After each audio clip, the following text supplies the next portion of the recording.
What is up, you guys? So I'm gonna be kind of loosely showing you guys kind of how to get an easy growl sound. So that clip I showed you at the beginning had nothing to do with the sound we're gonna make. Just kind of a little intro for you guys.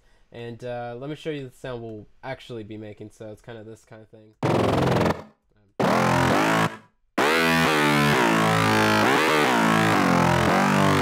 So I'm just playing some notes on my keyboard, nothing too crazy. So all you need for this is massive, and that's really it. And this is a very typical growly sound, but the reason why I felt it was interesting to show you guys was kind of how I made it, because I felt like I made it a little bit differently from how others would approach this kind of growl sound. So first off, let me just say that I have a little bit of sidechain compression and a little bit of sidechaining, and a little bit of a filter right here just to high pass those low and frequencies. So you don't need to do any of this. That's just for me, and it has nothing to do with the sound anyway, so I could actually turn these off. Doesn't really matter. And let's go to massive. So this is really the patch here, and why I thought this was interesting to share with you guys, because it's really easy to do. It took me maybe like 2 or 3 minutes, just kind of really quickly messing around, just dialing in things. I wasn't even trying to make a growl sound at first, but then I started kind of stumbling upon on it, and I just ended up making one. So what you'll probably notice is that there's no filters, there's no noise or feedback or inserts or anything like too crazy going on. So first thing I like to do is go voicing. I put it on mono rates, 16:1, and that's all good. And I do have a little bit of effects like dimension expander, just a little bit of dry wet, sizes in the middle, reverb, just a little bit dry wet again, sizes right around there. Density and color are looking away from each other, so very low settings, just kind of putting it in a room sound. And I have a little bit of boosted low shelf and a little bit of cut high shelf. Actually, low shelf I meant. I'm not sure if I said high shelf when I clicked on low shelf. Anyway, so then no filtering, none of that stuff, nothing going on oscillator tab, nothing going on anywhere else. So it's all just happening in 2 oscillators. So and also the FX. So pretty much what you need to get down really is that I just set I selected 2 oscillators to use, and they're both on digital hybrid waves, because these are the waves that will really get you those growly type sounds easily. So I just chose 2 of these kind of waveforms, and let's see, iron and bronze are, yeah. Let me just make sure that they're, oh, actually iron is a FX chord thing, wave. So, but I still mean when I said that you can choose any 2 of the digital hybrids and combine those with each other, and it'll give you a nice growly sound. But yeah, I guess this iron one was really cool too. And so other than selecting those type of waves to start with in my oscillators, the second thing I did was I put them to both bend minus plus on both of them. So bend minus plus is definitely giving a very interesting growl characteristic to these oscillators. And then I did bring this oscillator up 1 octave in the end, just because I wanted to sound a little bit higher. And this is kind of my little trick right here. You don't have to do this, and it's not at all technically true in any way, but I like to, whatever I do in the pitch section underneath, kind of in these 2 boxes, whatever I do in one oscillator down here, I like to apply that to all the other oscillators that are on. So whatever I did up here, I apply it down here too. So that's kind of my little like rule. I just like doing that, because then all the oscillators kind of detune and in a similar way, so they're not all over the place. I just like doing it. You don't have to do that, and there's definitely no rule that says you should do that. There's just that's just what I like, what I found I like to do. So you can see I put an envelope 1 in both of these boxes and envelope 3 in the boxes underneath those. Brought the 3s down to down 1 octave, and then the 1s up 7. So that's kind of like a note in a scale from the root key. So what I did for envelope 1 was I just added a little bit of attack, reduced the level slightly. Actually, you can bring that up. It's probably better if you do, because you want that to go all the way to 7 up here. So You know, it doesn't really kill the sound in any way. And I just brought decay and level kind of to point at each other, and that's really all I did. So just kind of quick settings here. What I did, I just clicked on it, quickly put the settings where I kind of would like to start with, and I ended up here. So I like to get the point to point at the E as a starting point, and I just dropped that in and did that. Envelope 3, I took some time to do, so probably maybe like 30 seconds to kind of just quickly bring the attack down, level up all the way, brought these two down. Then I just randomly selected two waveforms inside of these boxes, and then I just morphed them, brought S loop out all the way, because I find that having the longest, putting the S loop all the way to here results in the best sound for me, at least. And then I brought level up all the way, because you need the level to obviously have the loop going. And to turn on loop, in case you didn't know, you'll find it like this. So it'll be off, and then if you want from here, this point to loop once, you just set it to 1. So it'll loop once, and then it'll come out this end and end that envelope. So if you wanted to loop 4 times, then you set it to 4, and if you want to go on forever, infinite, we'll do that. And then release, I'm not even sure if I touched that, so I quickly set that up, just kind of messing around, and then I already had applied envelope 3 to these and brought it down an octave, and then I was listening after it was applied to those, and then created all this. And then envelope 2 was just another one I created to kind of quickly change the wavetable positions and intensity up around, so that all that stuff combined doesn't take long to do, but it gives you a really interesting growly sound. So this is a very basic sounding one,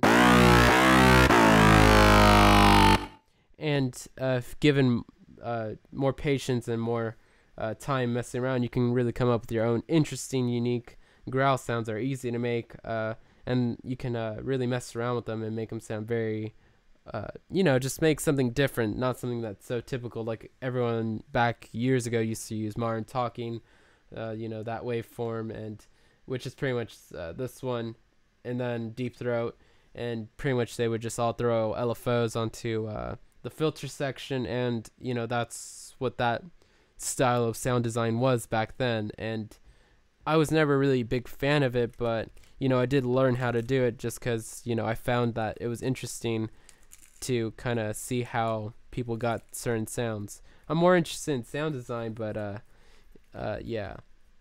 Anyway, so let me see what else.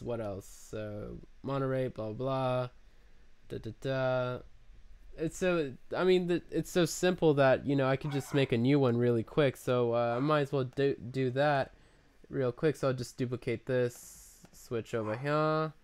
And again, the sidechain and autofilter are still off, so nothing is going on anywhere else. So I'll just go to new sound, go to my voice scene, set it to mono-rate, and let's see what I can come up with really quick. So I'm going to set it to min minus plus right away for the first one.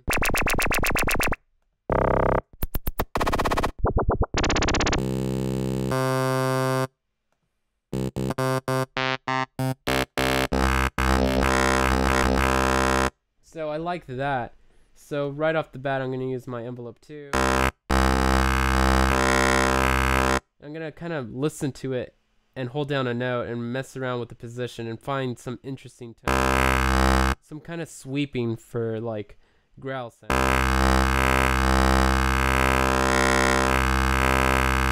So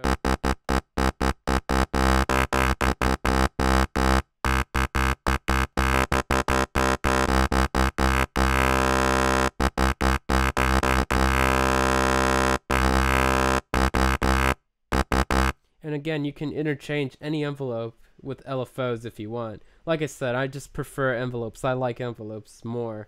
That's just me. But if you like LFOs, then you can definitely use an LFO and get interesting stuff. I just like envelopes, so I'll be sticking to those.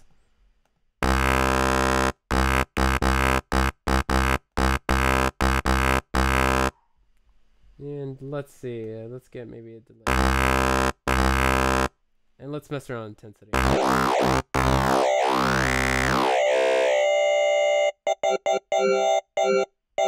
That's an interesting sound, so I think I could use that.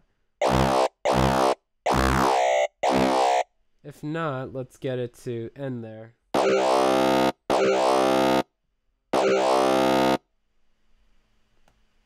Or let's get it maybe from this side. So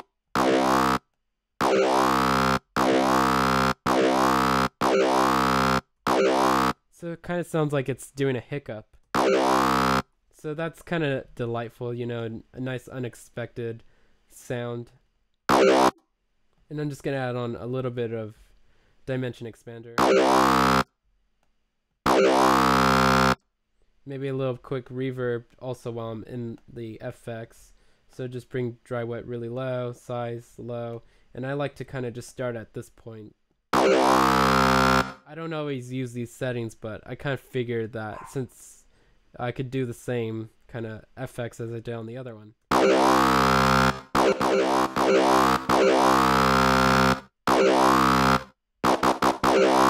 Let me bring down that pitch by holding down Option or Alt if you're on PC. While clicked on these boxes, you can detune these boxes by entire octaves, so like that. And just throwing that out there real quick.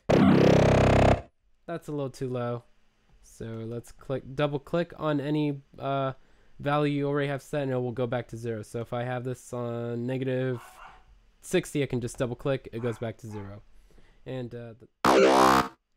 now let's throw on that envelope one. And sorry, my voice is a little harsh. I've been sick for a few days. So I'm going to set it to like 7. That's kind of a starting point for me. Bring down that level right away.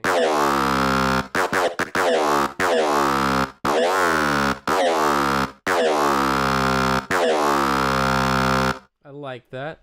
I do. So let's move on. Let's try to... So again, I'm going to hold down Option, go down 1 octave really quick. Kind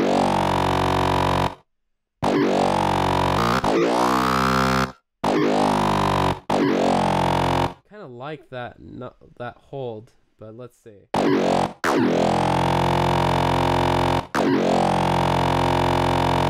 I was gonna maybe make a loop, but I think I like that, so I'll just move on to the next oscillator.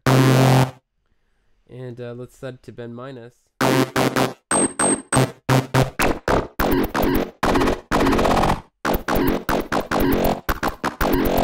Oh, that sounds interesting. So now let me kind of copy my settings for the pitch boxes.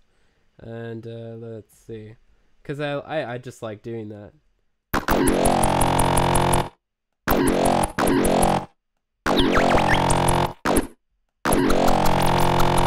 Now I'm going to turn off oscillator 1 and kind of give oscillator 2 a listen of its own.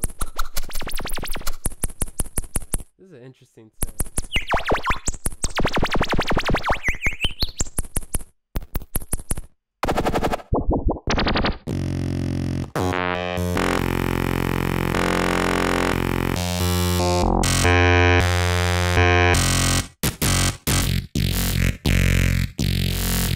Let's bring this up an octave. Or down an octave, I guess. Alright, let's keep it at 0. And I'm going to use envelope 2 again, but definitely I can use envelope 1 or 3 for these wavetable intensity parameters if I wanted, but I'm just going to stick to 2 for now. So I'm going to interchange it with 1, maybe 3. I'll keep it on 1.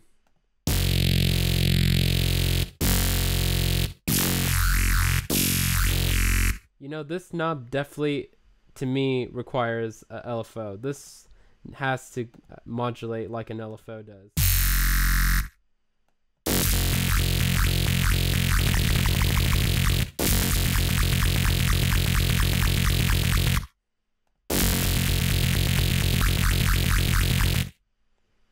Let's see.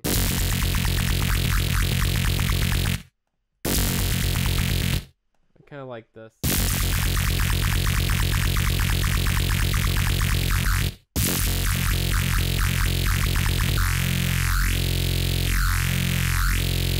Now let me combine them.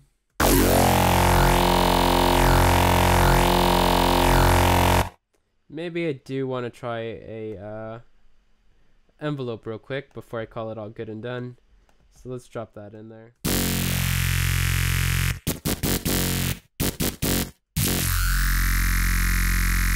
Oh, that sounds so awesome.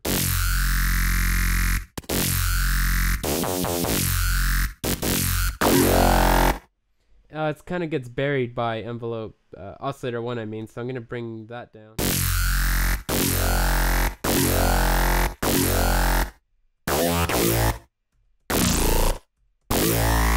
So I quickly made this one. I kind of took a little longer because I was kind of talking while doing it, but you kind of get the point. They're easy to make. You could definitely make your own sounds easily, just mess around with waves and blah blah blah. So I kind of wanted to make this video long to kind of show you guys my approach and process to making these sounds from scratch. So hopefully you guys like this, and keep watching, you guys. Lates.